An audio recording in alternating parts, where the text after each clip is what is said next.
صاحب نه زموږ لومبۍ غوښتنه دی چې خلک ولاړ وي سم ډېرې نښ یا قبوي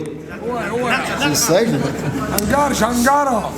اورشا سمره ښکلی د انسان پیدا کو ربا سمره ګران د څنګه سان پیدا کو ربا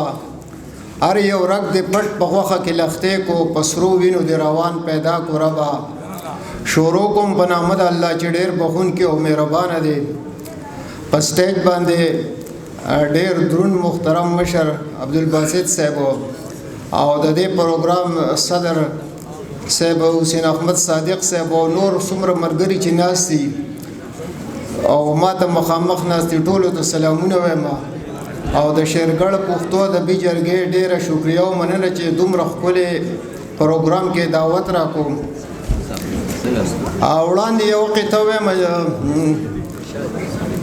چې ستا په اوږو باندې وزګاره وي یوه فرښته ستا په اوږو باندې وزګاره وي یوه فرښته او یوه لګیا وي تمامي ورځې به دې ولیکي او غیبت کوې وی په غیبت کې د خدای نه راولي او نو ولې ستا څه خیال دی چې دام درله نیکي ولیکي تاسو خو جان صاحب دا نظم فرمایشو کو خدای چې بل نظم زه وایم په الیکشن باندې بل به مو یقین خزه دوی چې دا کم نظم یاد کو هغه خو هغه دغه نظم وو چې ساجیبه شان الیکشن پته نه لګي دا وړې غړې دا ټول وطن پته نه لګي دا ورله غرمنه ماسوتن پته نه لګي دا ولاړ کوسې ته به یو تن پته نه لګي دا سحر به یو شان ماخام بل شان ته به وې پوسټر یو زین نه و په یو بل بلګې دی پوسټر د چا چانکو د چا پکې پیالې نه خوا د چا گازر و د چا پکې مولې نه خوا د یو بوجه و د بل پکې شکرې نه خوا چاره ته وې د یو سړی پکې ډیبرې نه خوا د چا چنچڼه و د چا پکې پنجره نه خوا او د مولا ډولو د اجړا په مصله نه خوا څوک د زلو څوک د تحصیل ناظمان ولاړو څوک د جرنل نه څوک د یوت څوک د کیسان ولاړو دوه لکان به ونشپک به بوډاګان ولاړو سلو وټونو ته به 200 کسان ولاړو هلته یو کلي کې د یو کور نه څلور ولاړو دوی زامن ورسره پلار او مور ولاړو هر چا د خپل لیډر نارې د زنده‌باد وخلې د مخالف سړي چغې د برباد وخلې چا د پاټۍ چې غیستې چا د آزاد وخلې په جلوسونو کې چغې د فساد وخلې کلی په کلی چم په چمې تنازه جوړه کړه او پر یو کور اره کوڅه کې پتنه جوړه کړه دا الیکشن نه دی چې څوک پکې دوکه ونه کړي چې ضمیر خرڅ نشي او لار پکې پیسه ونه کړي چې د یو بل ګریوان ونه نیسي لانجه ونه کړي د الیکشن خو به د سره بیا مزه ونه کړي مزه خدا کوي چې سر پکې په بل مات کې او که د بل نه وي نو چې خامخا په خپل مات کې خدي په وټ باندې جنگونه هیڅ خبره نه ده دا په یو بل پسې غواخونه هیڅ خبره نه ده د سوک سپېړې گزارونه هیڅ خبره نه ده یا خو سرمات او یا غاخونه هیڅ خبره نه ده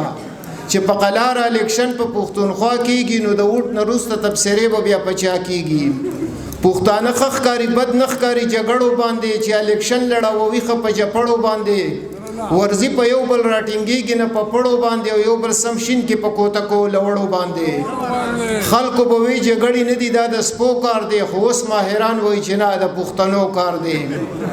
او خيري باندې چې الیکشن نو خو چټي غولول د خلک په امیدوارو باندې سه تنگول د خلک په برش کابلا میخ پیشکش پلګ نه پویدل د خلک داملا سنخي وي خاصه شرمول د خلک نور قانون تنګار ترقی ملو شو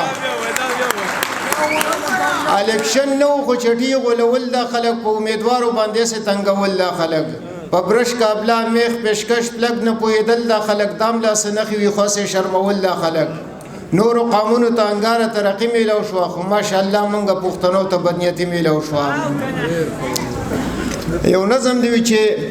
د چا وس نه رسی به هر کور کې غوسه وباسي او څوک کور یریږي به هر خلکو نه چمړه وباسي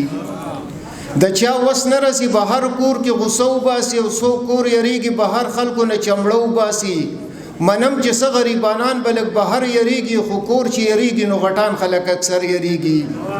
که بعضې ښځې خاوندانو نه په اور کې سوځي بعضې سړي د خپلو ښځو نه په کور کې سوځي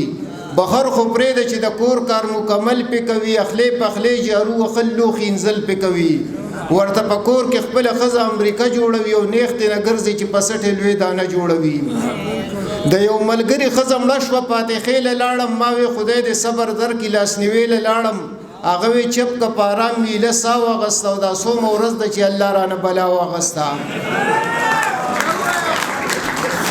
هغه وی چپ که په ارام وي له ساه واغسته دا څومره ورځ ده چې الله رانه بلا واغسته خلکو ته وایم دا په دې پسې جمعې کوم نورې په ځان باندې زه پټې صدقې کوم اوس خو په خوب کې رئیس دوره شي رپېږم ټول سمه شیبره ته به وامې خلیړه چېږم ټول هغه ظالمه خو د بو کې مې ساتي هغسې او کله ناکله مې د شپې خوب کې سکونډي هغسې لکه خپسه راته سمه په مرۍ غلی شي او خوب کوم لکه اواز چې د دوبړۍ غلی شي چې را بیدار شم نو هغه سر خوړلي نه وي نیټورک مې بیزي وي بیخي رامن سګنلې نه وي نو خلاص نه نه یم مره شپه راله راځي په خوب کې په غځېدلو خپو مې خوب ته نه پرېږدي په خوب کې منم چې مړه د خو ستم باندې مړه نه دله چیړي مې هغسې په ما یې خوا سړه نه دله او مولا ویل ته هم یو ځای بیا به څنګه چلی چې نه زمرم او نه دا مرېدا به څنګه چلی نو انګاره څوک تنګ دي د ښځو د خرچو د لاسو څه ښځې جاړي په سرو سترګو د سړو د لاسه ډېر ډېره مننه شفیع انګار صاحب